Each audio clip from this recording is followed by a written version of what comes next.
नमस्कार दोस्तों, urticaria रेजिस, allergic रेजिस, शीत पित्ती उछलना, उसमें क्या होता है, मॉडर्न में उसके क्या कारण बताए हैं, वह कितने प्रकार का होता है, आयुर्वेद में उसे किस तरह से ट्रीटमेंट दिया जाता है, कितना समय लगता है, उसमें क्या खाना चाहिए, क्या नहीं खाना चाहिए, इसके बारे में आज हम विस्तृत में जानकारी देंगे। तो वीडियो में अंत तक जरूर बने रहे।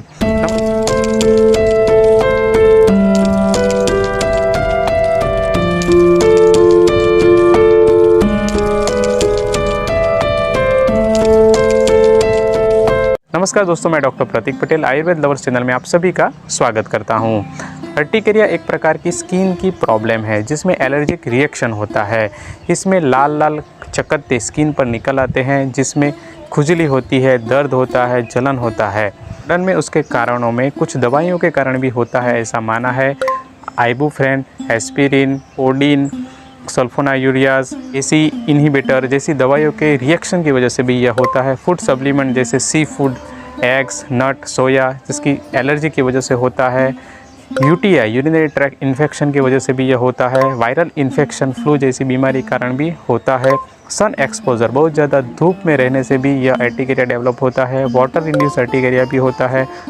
बहुत ज़्यादा ठंड लग जाने की वजह से भी यह अर्टिकेरिया डेवलप होता है। फिज़िकल इंजरी, कोई इंसेक्ट स्टिंग हो गया, रब हो गया, स्क्रैचेस हो गया, उसके कारण भी यह अर्टिकेरिया डेवलप होता है। स्ट्रेस के कारण भी अर्टिकेरिया डेवलप होते हैं। ऐसे मॉडर्न में उसके कई प्रकार के कारण बताए हैं। आपके लक्षण 6 हफ्ते से ज़्यादा है तो उसे क्रॉनिक मानकर उसकी ट्रीटमेंट दी जाती है। हफ्ते से लक्षण अगर कम है तो उसको एक्यूट मानकर उसकी चिकित्सा दी जाती है। उसमें होता क्या है, उसमें जब एलर्जन होते हैं, वो जब हमारे शरीर के संपर्क में आते हैं तो हमारे शरीर में एंटीबॉडी डेवलप होती है और एलर्जन और एंटीबॉडी साथ में जुड़ जाते हैं। डर्मिस में जाके मास्ट सेल को डैमेज करते हैं, मास्ट सेल स्टिमुलेट होते हैं और वहाँ हिस्टामिन और केमिकल मेडिएटर रिलीज़ होते हैं। हिस्टामिन की वजह से शरीर में खुजली होती है, इचिंग आती है और केमिकल अन्य मेडिएटर की वजह से कैपिलरी डायलेशन हो जाता है, कैपिलरी लीकेज हो जाता है और वहाँ पे इडिमा हो जाता है। इसमें रेल कलर के रेजिस उत्पन्न होते हैं जिसमें खुजली होती है। छोटे सिक्के से लेकर बड़े सिक्के तक उसके चकत्ते निकल आते हैं, जलन भी होता है, सूजन हो जाती है और बुखार भी आ सकता है। मॉडर्न में इसे किस प्रकार से ट्रीटमेंट दी जाती है, तो मॉडर्न में एंटीहिस्टामिन दवा दी जाती है, जैसे एविल, सेट्रिजिन जैसी दवाई दी जाती है। कॉर्टिकोस्टेरॉइड, डेक्सामेथासोन जैसी दवाई भी दी जाती है। ल्यूकेट्राइन रिसेप्टर एंटागोनिस्ट, मोंटेलुकास जैसी दवाई सूजन को कम करने के लिए दी जाती है। जो ईचिंग होती है उसको रिड्यूस करने के लिए कैलेमाइन लोशन का इस्तेमाल किया जाता है। सेकेंडरी बैक्टीरियल इन्फेक्शन को रोकने के लिए एंटीबायोटिक भी दी जाती है। कुछ केसेस में इम्यूनोसप्रेशन दवाई भी दी जाती है।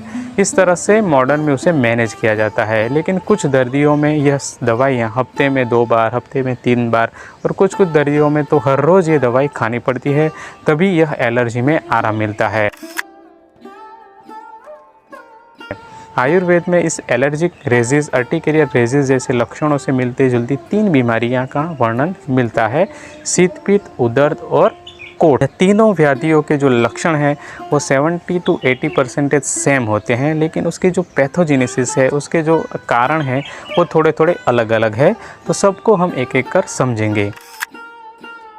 शीत पित्त में हमारे शरीर पर जब ठंडी हवा का स्पर्श होता है, हमें जब ठंडी हवा लग जाती है, यानी कि नहाने के बाद तुरंत फैन के नीचे चले गए, ठंडी हवा में घूमने चले गए, बाहर से तुरंत आने के बाद एसी में चले गए, तब ठंडी हवा का स्पर्श होने से हमारे शरीर में रहने वाले कफ और वात दोष दूषित हो जाते हैं और हमारे शरीर में पहले से दूषित हुए पित्त दोष के साथ मिलकर त्वचा में और शरीर की रक्तादि धातुओं में प्रवेश कर ऐसे एलर्जिक रिएक्शन उत्पन्न करते हैं। शीत पित्त के जो लक्षण बताए हैं उसमें लाल लाल चकत्ते उत्पन्न करते हैं, उसमें खुजली होती है, उसमें सुई चुभने जैसी दर्द होता है, कभी कभी बुखार भी आ जाता है। ऐसे एलर्जिक रेजिस उसमें शीत पित्त में इस प्रकार से डेवलप होते हैं। दूसरी व्याधि है उदर्द। उदर्द को संहिता में कफ नानात्मज विकार माना है, यानी कि कफ दोष से उत्पन्न होने वाली व्याधि मानी है। इसीलिए उसके जो कफवर्धक आहार है, जैसे दिन में सोना है, बहुत ज़्यादा मीठा खाना, दही इत्यादि अभिसंधी आहार का बहुत ज़्यादा सेवन करने से हमारे शरीर में कफ बढ़ जाता है और ऐसे एलर्जिक रिएक्शन उत्पन्न करता है। स्पेसिफिक शिशिर ऋतु में यह उत्पन्न होता है ऐसा वर्णन मिलता है, यानी ठंड का मौसम होता है तब यह उत्पन्न होता है ऐसा वर्णन मिलता है। ठंड के मौसम में हमारे शरीर में कफ दोष का संचय होता है, इसीलिए तब से हमारे शरीर में इसके कारण यह उदर्द डेवलप होता है। इसमें शोथ बहुत होता है, सूजन बहुत होती है और खुजली बहुत होती है। इसमें कफ प्रधान लक्षण मिलते हैं। कोठ व्याधि के अलग कारण बताए हैं। जब वॉमिटिंग होती है तब हम वॉमिटिंग रोक लेते हैं, या फिर वमन पंचकर्मा इंड्यूस वॉमिटिंग सही तरह से नहीं हो पाता, तब हमारे शरीर में दूषित कफ, पित्त और अन्न रुका हुआ रहता है और बॉडी में एलर्जिक रिएक्शन उत्पन्न करता है। और दूसरे कारणों में जो फर्मेंटेड चीज़ है, कांजी है, जो आज के समय में विनेगर है, इसका ज़्यादा सेवन करने से, सॉल्ट का इस्तेमाल ज़्यादा करने से यह मानसून में प्रायः उत्पन्न होता है, ऐसा भी कारण बताए गए हैं। एक और पैथोलॉजी कोठ के बारे में मिलती है। दूषी विष रक्तादि धातु में प्रवेश कर यह कोठ मंडल उत्पन्न करते हैं, ऐसा भी बताया है। तो दूषी विष यह क्या है? दूषी विष वन टाइप ऑफ जहरीले तत्व हमारे शरीर में जमा होते हैं और उसके जब अनुकूल एटमॉस्फेयर मिलता है तब वह एग्रेवेट होते हैं, टॉक्सिक इफेक्ट करते हैं और रक्त धातु में प्रवेश कर वह एलर्जिक रिएक्शन उत्पन्न करते हैं, जिसे कोठ व्याधि बोला है। कोठ व्याधि में कफ पित्त प्रधान लक्षण मिलते हैं, रक्त धातु के दुष्टि के लक्षण मिलते हैं। जब आप आयुर्वेदिक ट्रीटमेंट लेने जाते हो तो आयुर्वेदिक डॉक्टर इसमें तीनों व्याधि में से उचित निदान कर उसके अनुरूप चिकित्सा करते हो, क्योंकि पित्त, उदर्द और कोठ व्याधि उसके निदान अलग होते हैं, थोड़ी चिकित्सा भी अलग रहती है। इसीलिए तीनों में से आपको कौन सी बीमारी है उसका उचित निदान कर उसको आयुर्वेदिक ट्रीटमेंट दिया जाता है। बहुत सालों से आप उससे परेशान हो रहे हो तो आयुर्वेदिक डॉक्टर आपको शरीर की शुद्धि करवाने की ट्रीटमेंट एडवाइस करते हैं, जिसमें कफ प्रधान लक्षण है तो वमन इंड्यूस वॉमिटिंग वाला पंचकर्मा की सजेशन देते हैं। पित्त प्रधान लक्षण है तो विरेचन इंड्यूस परगेशन की। कोठ व्याधि जैसे लक्षण अगर मिलते हैं जिसमें कफ, पित्त, रक्त धातु की दुष्टि के लक्षण मिलते हैं तो उसमें रक्त मोक्षण यानी जो दूषित हुआ रक्त है उसे वेन पंक्चर करके निकाल देते हैं। ऐसे ट्रीटमेंट से आपकी शरीर की शुद्धि करवाने की एडवाइस देते हैं। बाद में आपके शरीर की प्रकृति, आपके शरीर के जो रोग में जो दोष प्रधान है उसके अनुसार इंटरनल मेडिसिन कुछ समय तक देते हैं। अगर आपको यह समस्या 2 से 4 महीने से है तो 7-8 दिन में उसमें रिलीफ मिल जाता है। अगर ज़्यादा क्रॉनिक है तो उसमें शोधन करवाने के बाद 3 से 6 महीने में उसमें रिजल्ट मिल सकता है। आयुर्वेद में उसमें क्या खाना चाहिए, क्या परहेज़ रखना चाहिए, इसके बारे में भी वर्णन दिया गया है।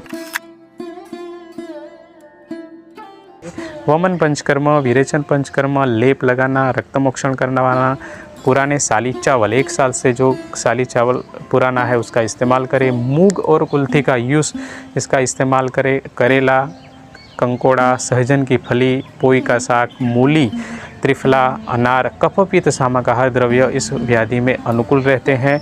और जो ड्राई एरिया के जो भी पशु पक्षी है उसके मांस का सेवन भी इसमें अनुकूल रहता है। पचने में हल्के द्रव्य इसमें अनुकूल रहते हैं। कड़वे रस वाले, तीखे रस वाले, कसेले रस वाले द्रव्य इसमें दोषानुसार दिया जाता है। और दूध से बने जो पदार्थ है, दही, छाछ, मक्खन, पनीर इत्यादि का इस्तेमाल बिल्कुल भी ना करें। गुड़ और गुड़ से बने पदार्थ भी ज़्यादा ना लें। ज़्यादा खट्टे और मीठे पदार्थों का सेवन भी ना करें। ठंडे पानी से ना नहाए। पूरब और दक्षिण की ओर से जो हवा चल रही है इसका सेवन भी ना करें। विरुद्ध आहार का सेवन ना करें। विरुद्ध आहार बहुत बड़ा एक कॉन्सेप्ट है आयुर्वेद में, जिसमें हमारे गलत फूड कॉम्बिनेशन के कारण शरीर में एलर्जिक रिएक्शन होता है ऐसा माना है, जिसमें दूध के साथ नमक लेना, दूध के साथ खट्टी चीज़ खाना, इस प्रकार कई प्रकार के विरुद्ध आहार है, उसका सेवन बिल्कुल भी ना आए। ज़्यादा धूप में ना जाए। जो पचने में भारी खान पान है उसका भी सेवन ना करें। ज़्यादा स्ट्रेस ना ले। यह परहेज़ आयुर्वेद में बताए गए हैं। अगर आपको अच्छी लगी हो, यूज़फुल लगी हो तो उसे लाइक और शेयर जरूर करें और ऐसे ही वीडियोस देखने के लिए हमारे चैनल को जरूर सब्सक्राइब करें। आप हमें इंस्टाग्राम पे भी फॉलो कर सकते हैं। जय आयुर्वेद, जय धन्वंतरी।